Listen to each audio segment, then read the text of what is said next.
Bapod Gayatri avenue કોમ્પ્લેક્સની 15 દુકાનના માર્જિનના દબાણનો સફાયો.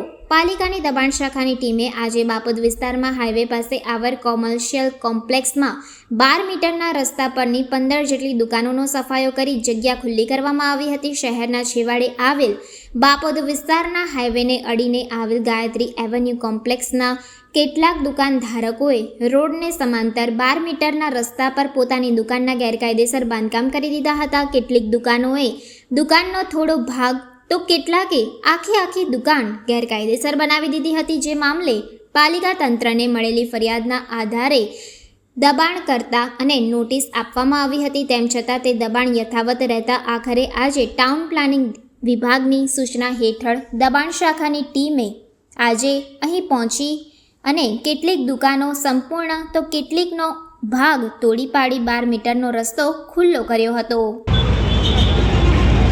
TP 43 Bapod હાઈવેને સમાંતર 12 મીટર ટીપી રસ્તામાં આવતા દબાણો તેને દૂર કરવાની કાર્યવાહી ચાલુ છે.